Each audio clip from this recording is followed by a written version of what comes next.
Kanchipuram వకుడా silks నాణ్యత మా ప్రాధాన్యత. మదీనాగూడ, మియాపూర్, హైదరాబాద్ లో త్వరలో శుభారంభం.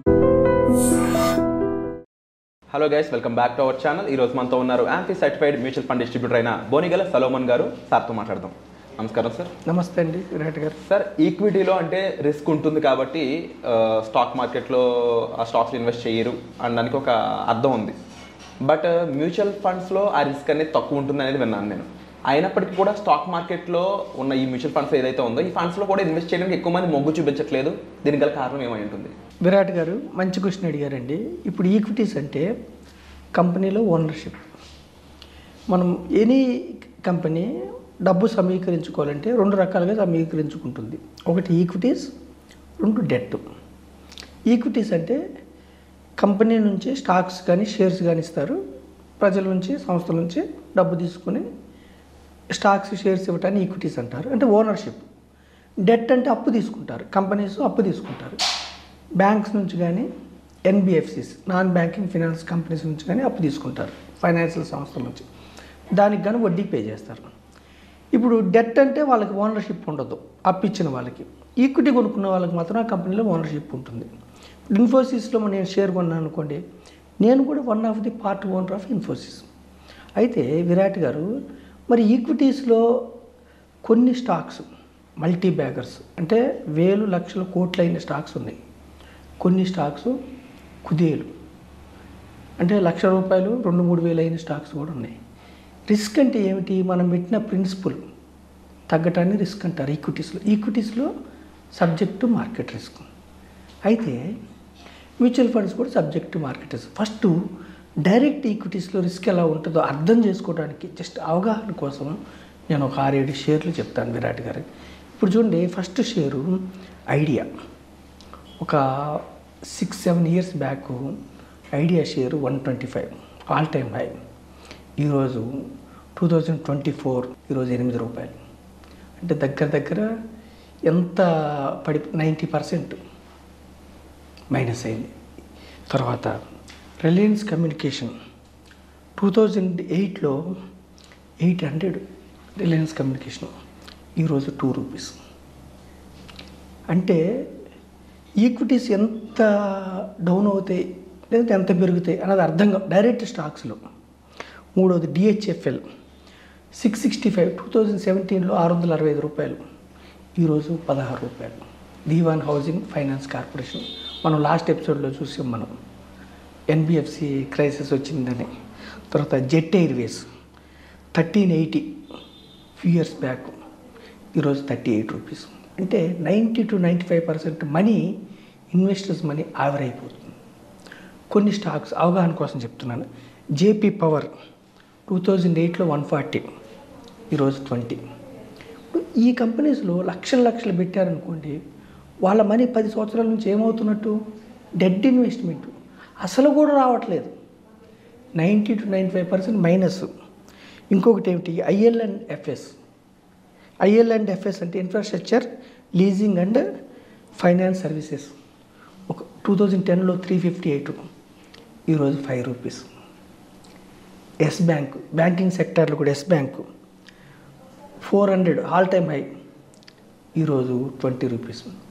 ఇక్కడ నేను ప్రజలకు చెప్పేది ఏమిటంటే విరాట్ గారు, ఈ డేటా ద్వారా నేను చెప్పేది ఏమిటంటే, ఈక్విటీస్ అంటే కంపెనీలో ఓనర్షిప్, వెల్ అండ్ గుడ్. ఒక కంపెనీలో మనం ఓనర్ అవుతాం. అయితే ఆ కంపెనీలో ఏదైనా చిన్న ఫ్రాడ్ అయినా, అడ్మినిస్ట్రేషన్ మిస్టేక్ అయినా, ప్రాఫిట్స్ సరిగ్గా లేకపోయినా నిత్యం మన కన్ను దాని మీద ఉండాలి. ఇప్పుడు మన ఎపిసోడ్ ద్వారా, మన ఐ డ్రీమ్ మాధ్యమం ద్వారా మనం చెప్పేది ఏమిటంటే, నష్టపోవటాన్ని తగ్గిస్తున్నాం. మీరు మల్టిప్లై అవ్వకపోయినా పర్వాలేదు. ఏది ₹10 షేరు ₹1000, 2000 కాదు, 12%, 15%, 20% దీర్ఘకాలంలో మీరు కరోడ్పతి అయితే చాలు. ఆ అవేర్నెస్ ఇవ్వడానికి నేను ఏం ప్రమోట్ చేస్తున్నానంటే విరాట్ గారు, డైరెక్ట్ స్టాక్స్కి మీరు వెళ్తే ఇలాంటి స్టాక్స్ కూడా వచ్చే అవకాశం ఉంది. ఒక్కొక్కసారి మనం చూసుకోలేకపోతే. ఇప్పుడు ఎస్ బ్యాంక్ ఒకప్పుడు 6-7 ఇయర్స్ బ్యాక్ నంబర్ 1 బ్యాంకు.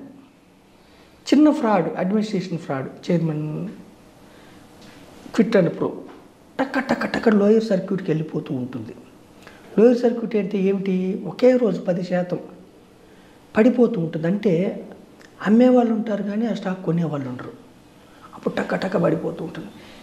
ఏదన్నా ఈ కంపెనీస్ ఎందుకు దెబ్బతిన్నాయంటే, ఇప్పుడు చూడండి విరాట్ గారు, మనం సామాన్య మానవులు ఎవరికన్నా వడ్డీకి అప్పు ఇచ్చామనుకోండి, లేదంటే ఏదైనా ఫైనాన్షియల్ సంస్థలు చూడండి, ఎవరికైనా సామాన్య మానవులకు అప్పు ఇచ్చినప్పుడు వడ్డీ కడుతున్నంత కాలం వాళ్ళ మీద ప్రెషర్ తీరు.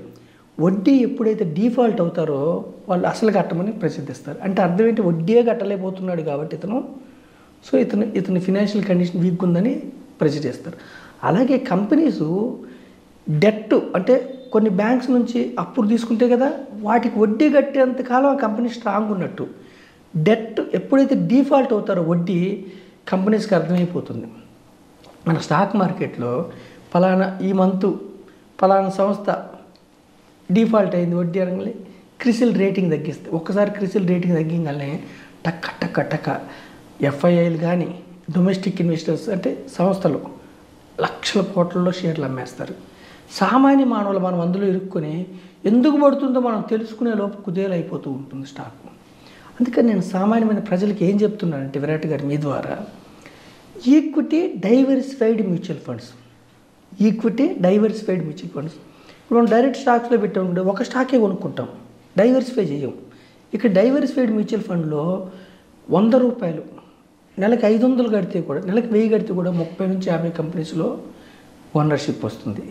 ఏదైనా కంపెనీ ఫ్రాడ్ అయినప్పుడు మన మ్యూచువల్ ఫండ్ సంస్థ ఫండ్ మేనేజర్స్ టక్కన అమ్మేస్తారు. సో డైవర్సిఫైడ్ ఈక్విటీ మ్యూచువల్ ఫండ్లో డైరెక్ట్ స్టాక్స్లో ఉన్నంత రిస్క్ ఉండదు. పైగా 5 years పైన ఉంటే ఇట్లా మీకు కుదేలైపోవటం ఉండదు. పైగా 10 to 12% ఆరాముగా వస్తున్నాయి డైవర్సిఫైడ్ ఈక్విటీ మ్యూచువల్ ఫండ్లు. అంటే నేను సామాన్య మానవులకి నేను చెప్పేది ఏమిటంటే, డైవర్సిఫైడ్ ఈక్విటీ మ్యూచువల్ ఫండ్లోకి మీరు రండి, 30 నుంచి 50 కంపెనీల్లో పార్ట్ ఓనర్షిప్ తీసుకోండి. దీర్ఘకాలం ఉంటే మీ లక్ష్యాలకు అనుగుణంగా మీరు వెల్త్ క్రియేట్ చేసుకోవచ్చు. డైవర్సిఫైడ్ ఈక్విటీ మ్యూచువల్ ఫండ్లో జీరో కాదు, డైరెక్ట్ స్టాక్స్లో కొన్ని స్టాక్స్ జీరో కూడా అయినాయి, కుదేలైనాయి.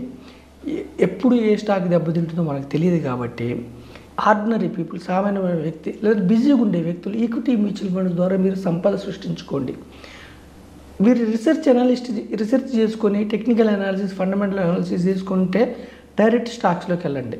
నేను మరీ ఆర్డినరీ పీపుల్ కోరేది ఏంటంటే, ఫ్యూచర్ అండ్ ఆప్షన్స్ జోలికి వెళ్ళకండి. సెబిఏ చెప్తుంది 90% పీపుల్ లాస్ అవుతున్నారు, యావరేజ్గా 1,00,000 పైన లాస్ అవుతున్నారు ఇండివిజువల్ ఇన్వెస్టర్స్, ట్రేడర్స్. ఇంట్రాడే జోలికి కూడా వెళ్ళకండి. డైవర్సిఫైడ్ ఈక్విటీ మ్యూచువల్ ఫండ్లో మీరు పెట్టి దీర్ఘకాలం వెయిట్ చేస్తే మీరు సంపద సృష్టించుకోవడానికి పుష్కలమైన అవకాశాలు ఉన్నాయి. Our Indian economy is growing economy, 5th largest economy in the world.